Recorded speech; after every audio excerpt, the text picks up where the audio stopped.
welcome to Seesar Gear, and today we're going to be talking about making gongs and chimes and bell sounds.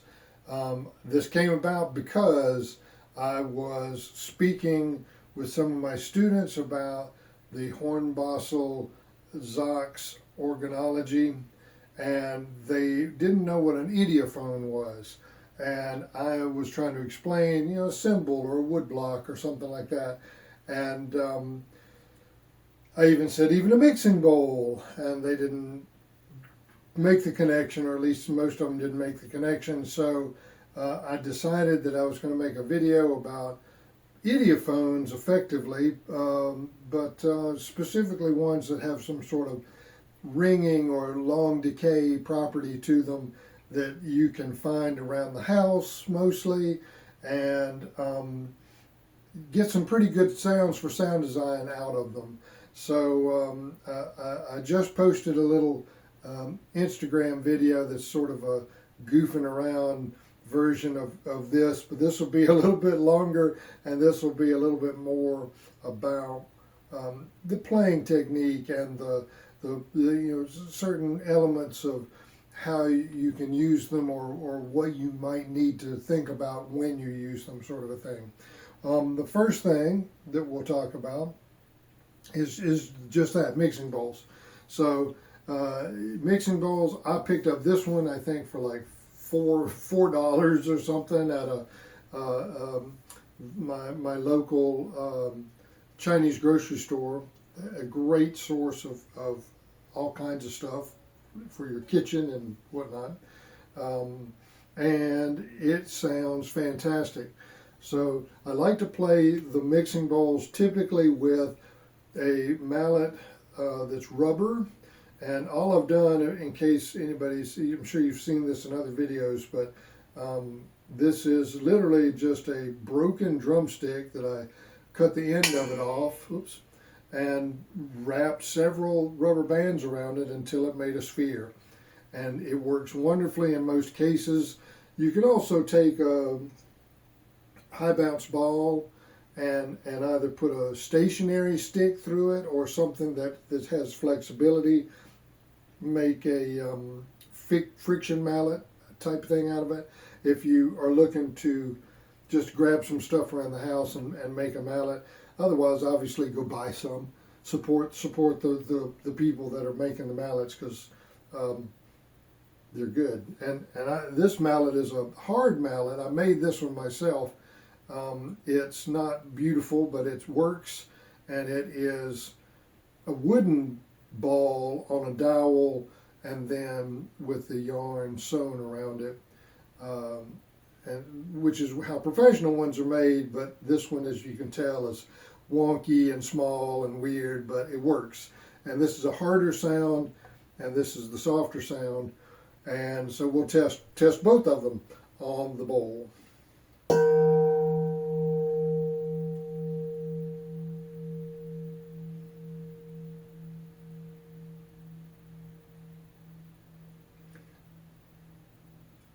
Letting it ring out so you can kind of get an idea of how long the decay actually is on this. This is quite nice. Now it isn't exactly a singing bowl sound. It isn't exactly a gong sound. It is what it is. It's a mixing bowl sound. But that being said, you can get all kinds of cool mixing bowl sounds. And I think it's probably because it has this lip on it. I think the lip is what gives it its characteristic in general, but we're going to listen to a couple of different ones and see. But here's the harder version. A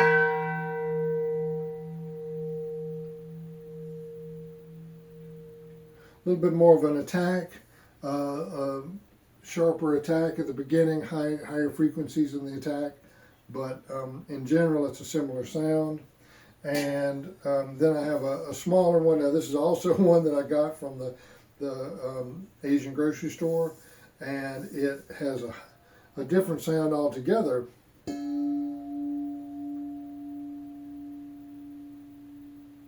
And this one actually does sound a bit more like a singing bowl. This is really thick. This one is not as thick, but the lip you'll never be able to see this on camera, but the lip actually curls around. This lip is straight. This lip has some depth to it on the other side. And I have no idea that I'm telling the truth on this, but that's my theory, because otherwise the bowls are quite similar, and they're different sizes, therefore the different pitches, but the sound on this one is definitely more similar to like a Himalayan style singing bowl. And I don't know, maybe we can play it like one as well.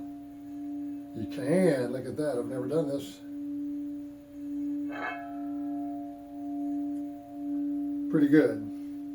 So there you have two, and then just another example, dog bowl I picked up at a thrift store,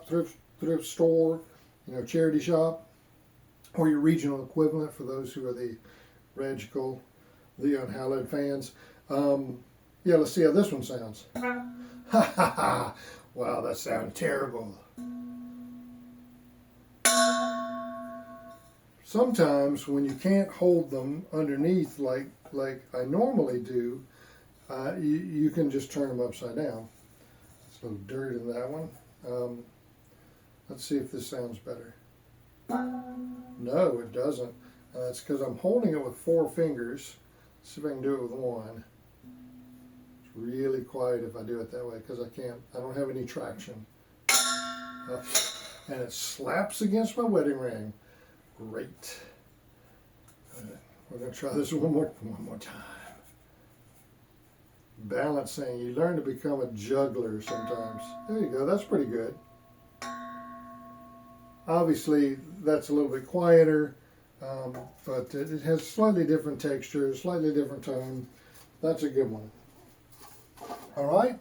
Back to the topic of the other day. Tea break.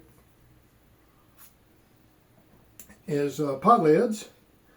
Now I've got a couple of pot lids here. I only have like 4 or 5, but some of them sound super good. And the ones that I like have these rounded edges on them, but sometimes a flat one will work as long as it's not so isolated by whatever framing it has on it. Like sometimes it'll have a little plastic lip, or the handle will be something that's restrictive and will reduce the amount of vibration. But typically the ones that have the curve that are sort of shaped like a light fixture or something like that will definitely have more resonance. So that's pretty good.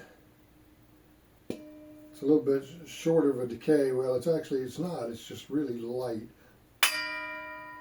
That sounds almost like a wrestling bell. Let the match begin. And just to compare, a bit more of a sustain. Also a bit like more, bit more of a center focused handle. So that makes a big difference. Let's see how this one sounds with a hard strike.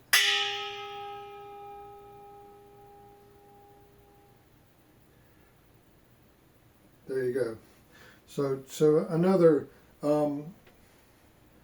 typical thing you can find around the house that works wonderfully for making a gong kind of sound. Shelf brackets. Let's look at some shelf brackets. So this one is a little bit flimsy in terms of how I've got it suspended. This is one of those that's meant to go like on the wall with a piece of wood over it or something like that, maybe that way. But if you suspend them in the right way, they will resonate. They typically work a little bit better with the harder edge, either the hard mallet or the just raw wood. And that is just because of their size and rigidity. Otherwise, they don't work so well. Here, I'll show you how badly it works with the soft mallet. Not so good, right? That being said, that's pretty good. Not sure if I can get a better sound, but Also, it's fun when it rotates. It does give it a Doppler sort of effect, so that's kind of nice. And I definitely use that on these. These are more the industrial type shelf bracket that clip into a frame on the wall, and then you set something across it that probably has a clip to hang onto it as well. So these also have a really nice high pitch overtone, plus if they rotate they get a good warble out of them. That's always fun.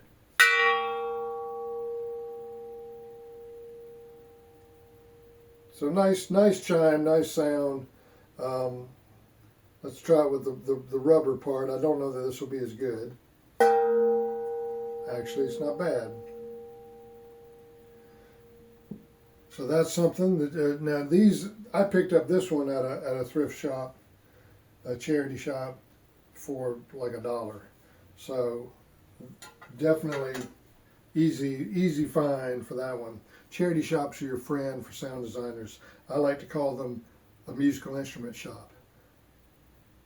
That's also what I call my construction supply shop and surplus shops and whatnot. They're all just musical instrument shops.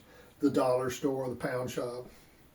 Okay, here's a similar. We've got a metal bookend that, when suspended properly, will sound fairly good. This one isn't the best, but it does work. So not bad. Also, different parts will give you different sounds. Where you hang it gives you different things.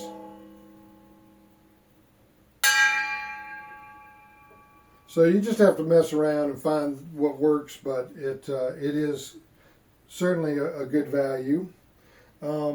Bars. Here's something that's this was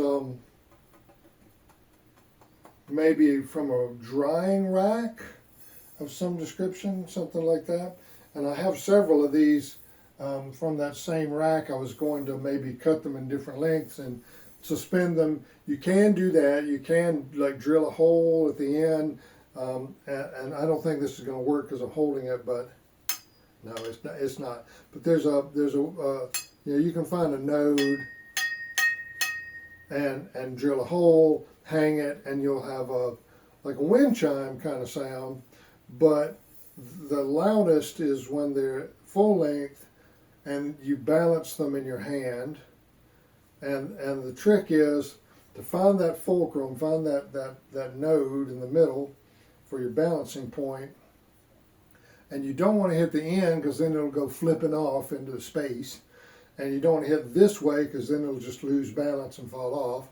Instead, what you want to do is hit close to where the fulcrum is, and that also will give you the best resonance. Now, what you do have to do, you have to be a juggler, as I mentioned before, and if the rod starts to waver one way or another, you turn your hand with it, you follow it. It's the same as like putting a stick in the air and keeping the end upright. Right? That was a really bad example, but you get the idea. And that way you can sustain the note that you play with these bars as long as you're able to, and as long as the resonance is continuing. It wasn't the loudest, but not bad, I guess.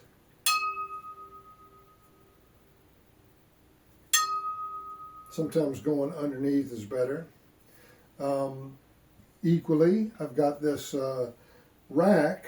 This actually was part of a rototom set, and I picked up a curved rototom bar and replaced the straight one for some of my percussion.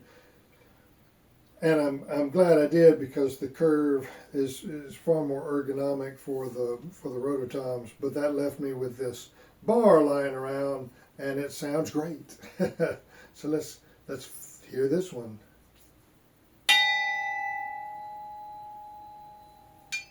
Gonna balance it a little better here so don't drop it on my T.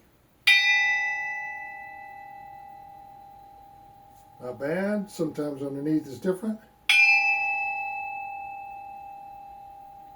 A bit louder, a bit more shrill, but that's not necessarily a bad thing.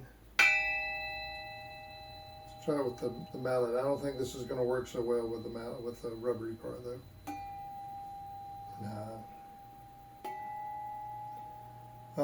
The harder surface works better for this dense material.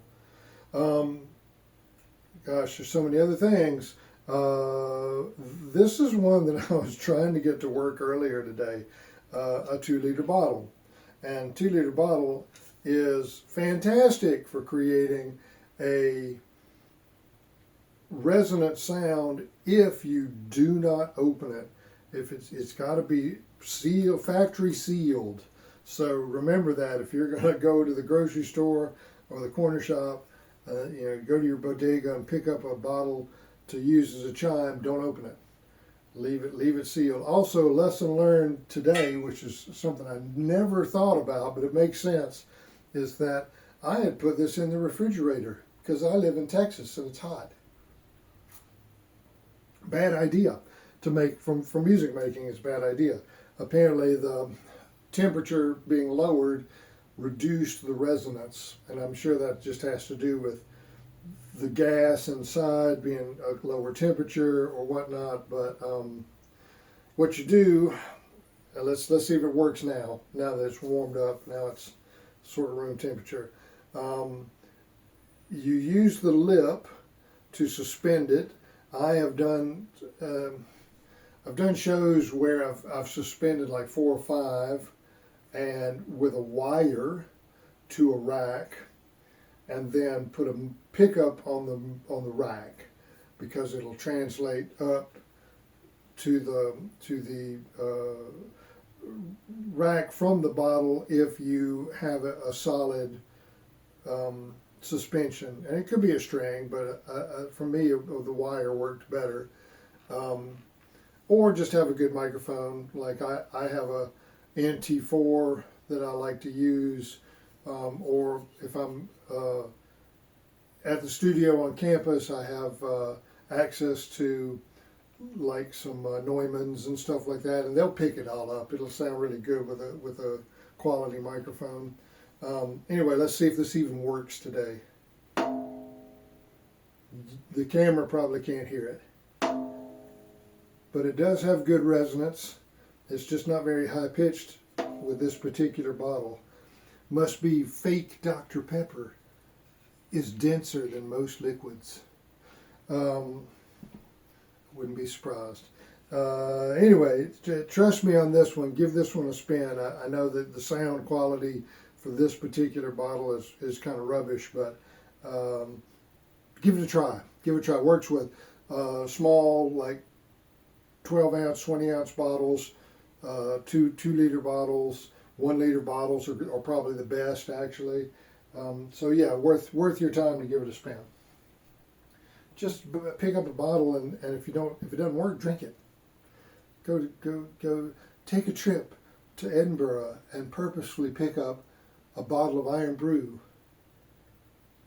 for testing, and then write it off on your business expenses because it's a test for your musical experience. This one's a little silly, but I like it anyway. This is a little splash cymbal that I picked up on Temu for $5. And strangely, it sounds pretty good. But it sounds a bit more just like more of a cymbal sound, I guess, than a gong sound. But I thought it would be fun to point out the fact that Temu actually has some valuable things for an incredibly low amount of money. I'm sure I spent $4 or $5 US on this at best, no shipping, and I'm not sure I would put it on a mega drum kit or something to play like I don't know, King Crimson covers or something, but I would definitely use it in a live situation. I've recorded with this already a couple of times. So let's see. This is it with a mallet. mighty loud. Those are my ear holes that it just invaded. But it does have a nice washy kind of flat gong kind of sound. Almost a water cymbal kind of sound. I don't think it works very well this way, but no, not as much. Let's see if we can suspend it. I don't think that'll work, but ooh, actually that does have a nice kind of water gong sort of sound. It's pretty good actually. So $5, pretty good. Other stuff. I'm going to do a little bit of a shift here. One thing that I've got, this is from an upcoming project that I've got where I'm building some resonators that will go through sheet metal. Now this one is a pretty thick piece of sheet metal. It's not too it's not too bendy. It's pretty sturdy. But that being said, you can actually get some good sounds out of it. I try to suspend it. I'm not sure if you can see it in the camera. I'm going to try and suspend it in the middle with my fingers as close together as possible, but without obviously losing balance of it, because you're about to hit the top of it. And I like to hit something sort of kind of a little bit in from the corner. If you hit to the side on the end, that doesn't work too poorly. If you hit from the center in, it's pretty dead, but that can be a good sound if that's something you want. You can hit from the side like you're hitting the edge of a cymbal. That does work, but it gives you different sounds. If you want a gong kind of sound, try from the inward, maybe an inch or two in from a corner.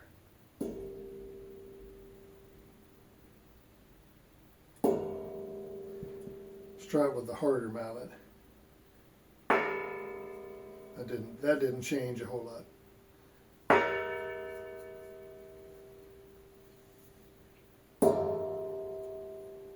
It's a little bit precarious. It bounces up. If I were to suspend this, if I had like holes in the corners and attached by springs to a frame, that would be a different thing altogether. It'd be like a plate reverb. But that's still pretty good. I don't know if that's picking up greatly on the is greatly the right word? I don't know if that's picking up well on the camera, but it does make a really cool sound, especially if I had a microphone here or if I had a pickup on it. I could potentially get a really cool recording out of this. Or a live, send to either another player or to effects or to the front of house, etc. So I do like keeping sheet metal around. As a matter of fact, I have several different pieces of it in my office on campus, but this is the only one I had here, so that's why I got the test. Here's one that didn't work very well, but I'm going to go through the embarrassment of playing with it anyway because it still has cool sounds. It just doesn't have the sound that I was expecting. I seem to remember using one of these baking trays, like to make lasagna or something, and getting a pretty good gong sound out of it if you don't hit too forcefully. Because if you hit forcefully, you're getting just a splash. But if you hit lightly, because it's such a light, thin material, and it's resonating as I'm speaking into it, I can hear it. Yeah, I'm sure you can. But it does work as a gong type sound if you tap it lightly, but that presents the problem of amplification. So, and that's even too hard in my opinion.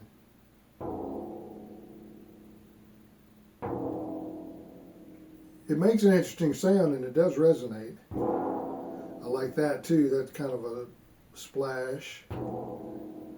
The other thing I tried was balancing it on my finger and hitting different areas. That's kind of an interesting sound. It's almost like a marimba kind of sound. It's weird. But again, it does make cool sounds. It just doesn't make the gong or chime sound that I was hoping to get out of it. That being said, you can still use them to do cool things. And the ridges, of course, there's lots that can be done with this sound design wise. You just have to be a little bit more aware of what you're doing with it versus if you just want to go for a straight gong sound, this isn't going to be your friend.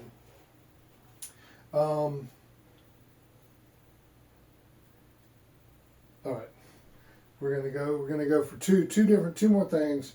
One thing is a return to the mixing bowls.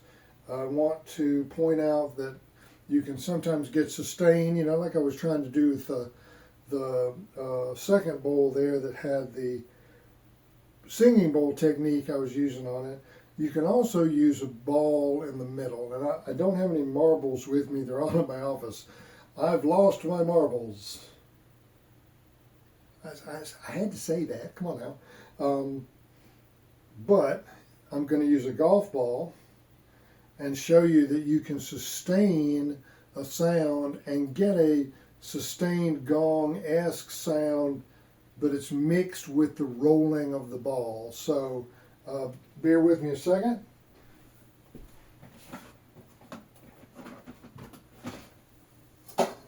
And let's bring the bowls back. And I'm gonna try it in this little one because the little one seemed to be the most resonant, but the big one's going to be better for this giant ball.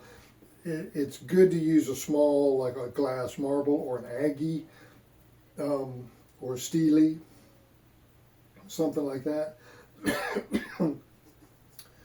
But what I'm doing is I'm literally just rolling the ball around the inside.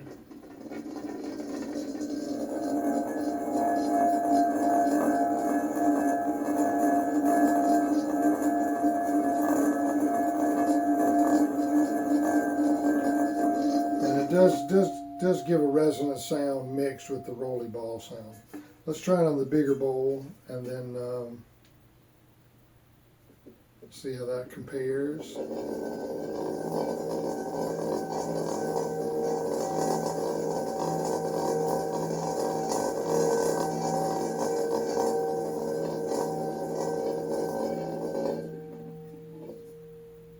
So interesting trick. I do think it works better with a marble, but that was the best I could show you at the moment. And then last but not least by any means, it's this heavy wrought iron thing. This is a plant pot holder. And it sounds great. A friend gave it to me because he wanted it out of his house.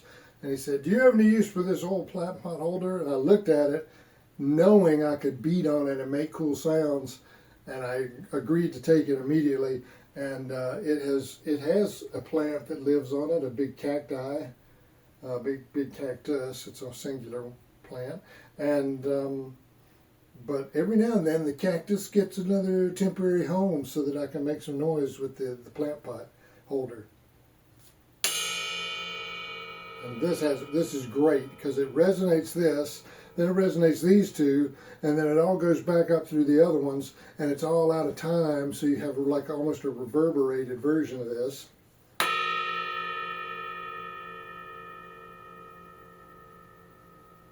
And let's try the mallet version, the rubber mallet version. I don't think it sounds a lot different, but it takes out a little bit of that initial attack. So put a pickup on this in the middle, like somewhere right here where I've got it suspended, and fabuloso. It's super good. Another thing you can do with this, while I've got this on camera, is you can bow these. They do vibrate on their own, and they have different sounds. You can also put it on top of a different resonator and use that to your advantage to get different sounds and different volumes, kind of a thing. It's just a very cool thing to have. Candelabras work. Anything that's this welded metal, that's sort of iron or steel kind of a thing, will do wonders. And it's quite heavy. It's definitely giving me a workout, but it's got such great sounds. Definitely look around for something like this. You can find this kind of thing all over the place at charity shops and yard sales, and thrown in the rubbish bin and all kinds of stuff. Okay, last thing is an actual bell, and I only have a little one here at home in my studio here, but if you don't have one of these, it's worth getting one. And this is another Temu find. I think I paid maybe $7 for it or something. And typically you strike it and then rub it around, but this one is not. This is so new that it doesn't actually work, which is kind of funny, but it does give you the initial bell sound, and you can it works. It just needs some rosin or something on it to make it sticky enough to actually get the vibration going. Anyway, I won't waste your time with that. It's pretty cool though. It's got Tibetan on the inside and on the outside. Oh, look at that. Yeah, it's just got a mantra on the outside. Anyway, that's irrelevant. It's it sounds cool. It's $7. It's worth your time to keep around if you need an arsenal of chimes and gongs and bells and things like that at your beck and call.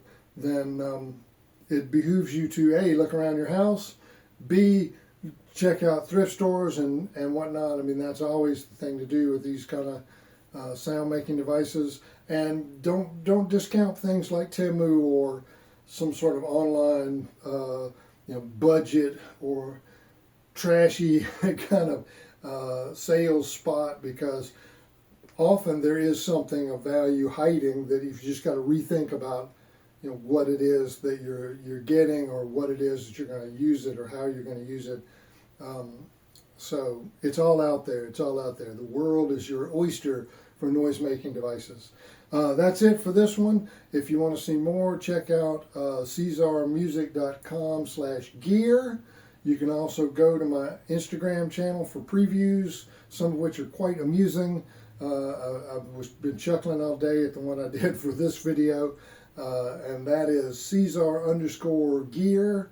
And there's also Seesar_music for my compositions and performance stuff. And that's it. Thank you very much for watching. See you in the next one.